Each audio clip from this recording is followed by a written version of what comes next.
Mesdames, messieurs, bon appétit. Merci. Salut à tous, on avait attaqué cet épisode fin janvier et vous allez bientôt comprendre pourquoi ça a pris tout ce temps. On a été approché par une équipe de Suisses qui ont mis au point un téléski portatif, le Helsium. A la base, l'engin est fait pour pratiquer le wake au bord des lacs, mais nos amis helvètes se sont dit que l'équipe Bonap arriverait à l'utiliser en montagne. On a donc retrouvé Flo et Gilles qui nous ont amené la machine à Courchevel pour commencer l'aventure. L'idée était de la mettre en place et de la tester pour voir ce que la bête avait dans le ventre. Vas-y, tu as ça pour voir? Ah oui, bah, Vas-y, on voit un peu. il est feu.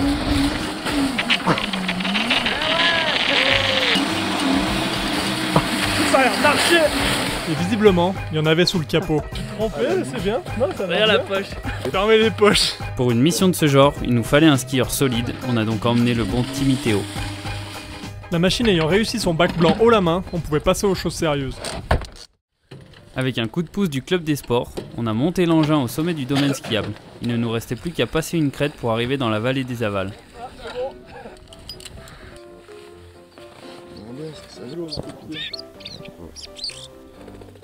Une fois les chiens de traîneau Bonap harnachés, on pouvait se diriger vers le refuge des lacs Merlet, qui devait être notre camp de base pour les jours à venir. Avec les 120 kilos qu'on se traînait, on a vite compris que ce serait pas la promenade des Anglais. C'est vrai qu'on aurait dû inviter Kylian. La nuit commençait à tomber, et avec l'enclume tout en travers dans la pente, on se demandait si on n'avait pas été un peu trop optimiste. Et tirer droit dans la pente. Ouais, il a eu raison sur ce coup-là. Ça randonne.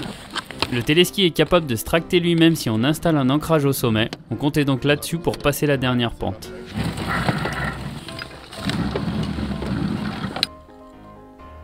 Sur le papier, il suffisait juste de monter la machine au sommet et de faire un corps mort, et la machine devait faire le reste. Quand à 7h du soir, t'as les fringues toutes givrées et que tu creuses des corps morts dans le noir, tu te doutes quand même que t'es en train de faire une connerie. Ça va être sport, mais ça va le faire. En fait, c'est là la clé du truc, quoi.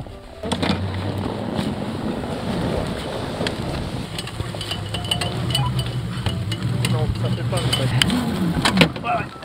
Trop lourd. Oh, dans la merde, là. Ah, mais non, mais. Et après tous ces efforts et environ 5 mètres de parcouru, les deux patins qui permettaient à la machine d'avancer ont rendu l'âme. Oh putain. Ouais, fait chier. La machine était tankée, on pouvait remballer nos espoirs et rentrer à la maison. On avait bien compris que cette mission demandait plus de préparation. On est donc reparti à zéro, et après plusieurs repérages, nous voilà au pied du Cheval Noir au-dessus de la vallée de Denan. Le spot présentait un très bon terrain pour skier, et avec un refuge pas loin dessous, c'était l'endroit parfait pour notre petite station perso. Et surtout, on pouvait y accéder par les remontées de Valmorel qui se trouvent juste de l'autre côté. Un gros avantage qui nous permettait de balader l'âne mort uniquement vers le bas. Nous voilà donc à Valmorel pour tenter notre deuxième chance. Entre temps, Timmy s'était cassé la cheville, on avait embauché un autre solide, Arnaud Rougier. Avec cette nouvelle orga et l'aide des remontées de Valmont, ça semblait bien mieux parti. Ah ouais.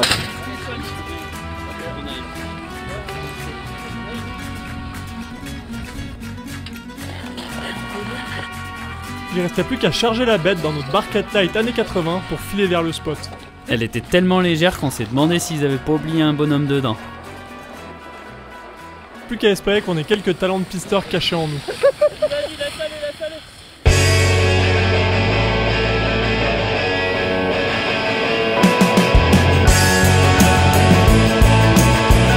Et descendre droit dans la pente avec 150 kg dans le coffre, ça fait réviser le chasse-neige GSX+++.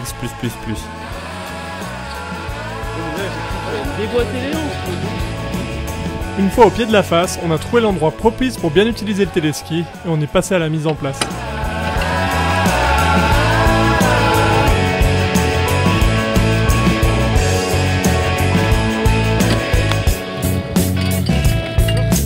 Grâce à la barquette motoculteur, le tas de ferraille s'est tiré tout seul comme un grand au départ du front de neige de notre station. On allait bientôt pouvoir ouvrir Val Bonap 1950. Nouvel ancrage, on n'a pas réussi à aller au sommet de la petite pente, mais il reste 100 mètres de peau, donc on va la tenter comme ça, sinon on va jamais y arriver.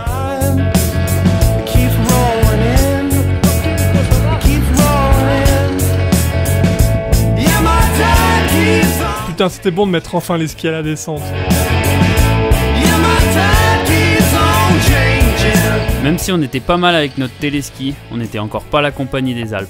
On a donc remarché encore un peu pour atteindre des lignes plus longues. Allez, parti! Yes!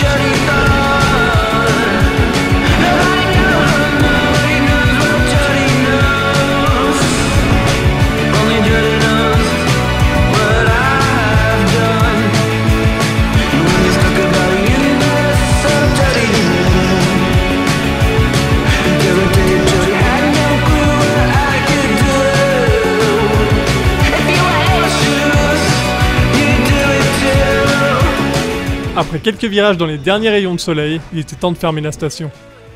Comme notre station est bio et qu'elle tourne avec une batterie électrique de 40 kg, on est arrivé au dilemme de se demander si on la laissait sur place et qu'elle risque de prendre le froid, ou si on la descendait 600 mètres en contrebas dans le refuge de Denain. Et après une seconde de réflexion, la décision était prise. On enterrait la batterie sur place, en espérant que ça l'isole du froid.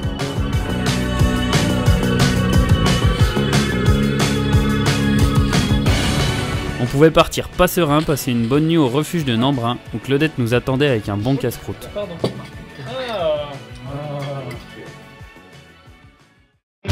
Après un bon dodo, on pouvait sortir l'hélico Bonap et se faire 1h30 de montée pour arriver au pied du front de neige. Et voilà. On était parti sur les chapeaux de roue. Il va falloir gérer l'effort aujourd'hui, je crois. Tranquille. Putain, c'est quand même physique d'aller ouvrir la station de Val-Bonap 1950, mais je crois qu'on va y arriver. Ouais, c'est nous le forfait aujourd'hui. Et à notre grande surprise, personne n'avait chouré le téléski pendant la nuit. Il restait plus qu'à déterrer la batterie et prier pour que la couverture à mamie l'ait suffisamment isolée. Bah pour l'instant ça a pas bougé d'un poil quoi. Bien ouais, joli. Et oui, même les mecs de Bonap parfois ont du cul. On est pas mal je crois. Val-Bonap 1950 pouvait écrire ses lettres de noblesse. C'est quand même appréciable, hein. Pour te regarder de satelliser d'ici, ça va être fantastique. Chaud. Oublie pas que c'est du plaisir. C'est du plaisir, c'est que du plaisir. Allez, drop! Ça c'est chargé en plus. Oh.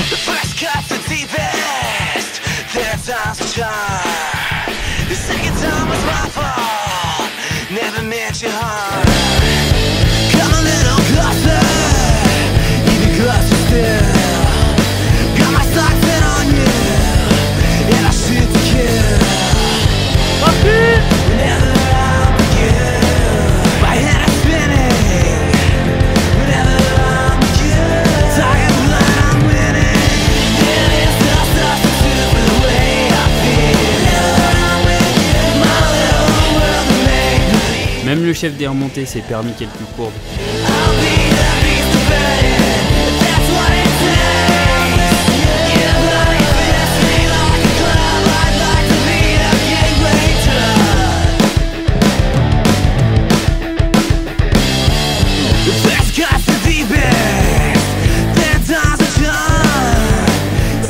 Voilà, il n'y en avait pas un de gagné.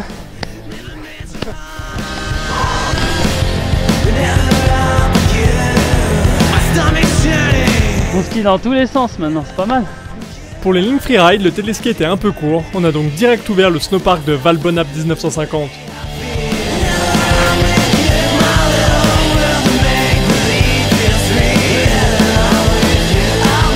Ça te plaît, hein?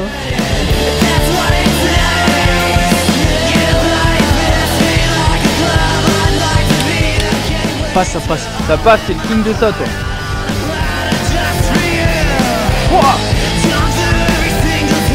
Et Rouf en a profité pour nous montrer qu'il est bien le king du double bac.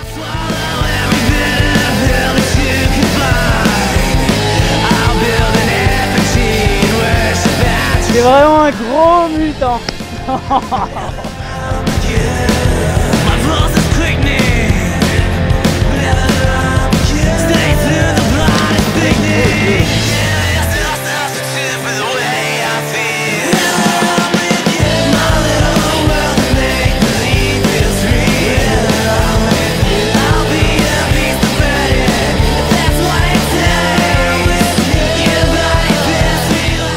Valbonab 1950 avait tenu toutes ses promesses, il était temps d'aller préparer le terrain pour l'ouverture de Valbonab 1600. Je sais pas quelle heure il est, mais j'ai l'impression d'avoir déjà vécu 2 jours. Puis il y a encore une journée à vivre pour descendre les 140 kilos en dessous, quoi. Mais toi, moi je suis fatigué, Nico, tu vas peut-être le tirer toi, moi je filme. Fini de rigoler. Ah mais lâche les chevaux. Station Carreau. Au boulot.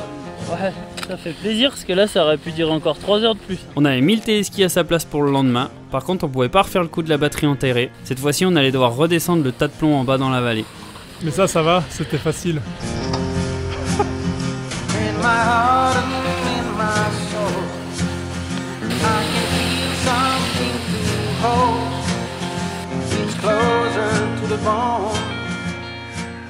On en a profité pour se refaire une bonne nuit au refuge de Nambrin et recharger aussi nos batteries. Le lendemain matin, on pouvait repartir flambant neuf. Et comme cette fois-ci on allait qu'à Valbonab 1600, 3e jour. on n'avait plus que 1 heure de pau pour arriver au front de neige. On va changer chez Bonap. Plus de montée que de descente. De monter comme ça où t'as préféré le matos light là. Et encore une fois on avait eu de la chance. Personne n'avait chouré le téléski pendant la nuit. Arrive au front de neige. Et cette fois-ci, il fallait d'abord penser à concevoir la station avant de faire quoi que ce soit. Une fois le concept du super parc en place, on n'avait plus qu'à refaire le protocole habituel. Transport de machines, corps mort, installation de poules.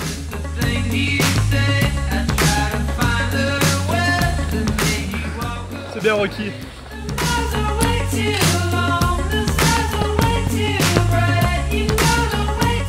Mais pendant ce temps-là, l'équipe B faisait passer la batterie par Valmorel. Eh bah c'était un canot empoisonné. Hein.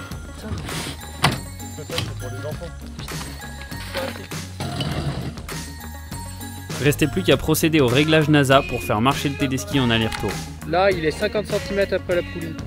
Bien sûr, tout ça a été un peu trop facile. On a quand même un peu pété la machine lors des tests.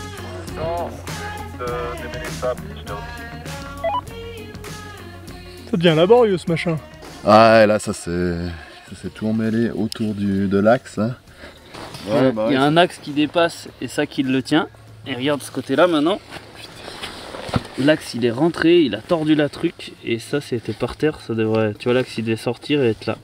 Heureusement, en bon Suisse, Florian est un vrai horloger. Il a trouvé une casserole dans une montagnette et avec un peu de génie et des grands coups de pompe de ski, il a réparé l'histoire.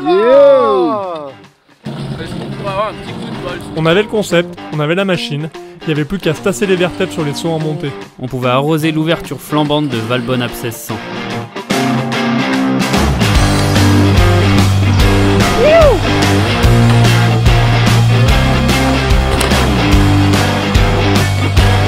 Wake ski sur neige. C'est fun, hein, mais ça marche pas terrible encore.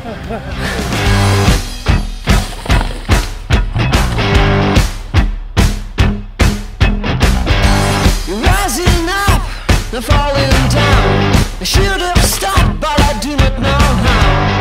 Just for now, let's make things right.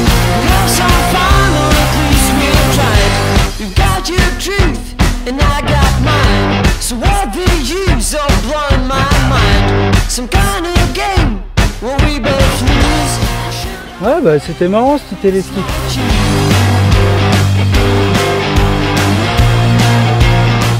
Va direct à fond. Oh putain. Il y a une petite godille à la montée. I can't wake myself and I can't go on. And your fake smiles is the only reply that I get. I can't be your Houston, pour le lancer de goûter, est-ce que vous êtes prêts? Regarde,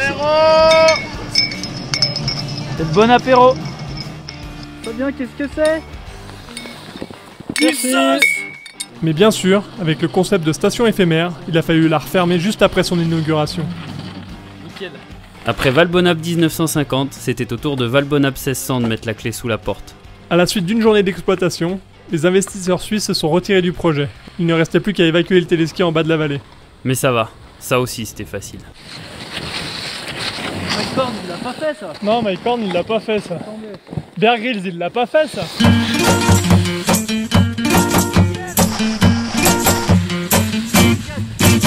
Après 3 jours dans la montagne avec l'Elsium, toute l'équipe était bien rincée. On savait que ça ne serait pas évident de balader ça dans les grandes pentes.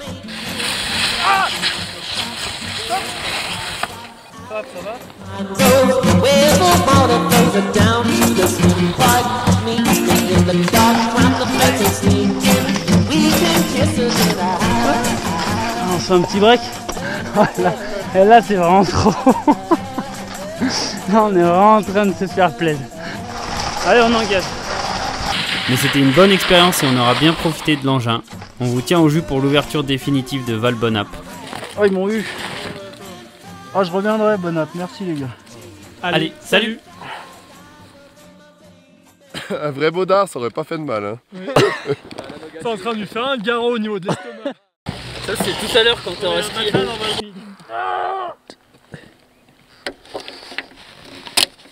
Oh. Son pied, on la pète, ça coûte quoi? 120, 150 euros? À ton avis, pourquoi Mike Horn il l'a pas fait? Parce que c'était une connerie.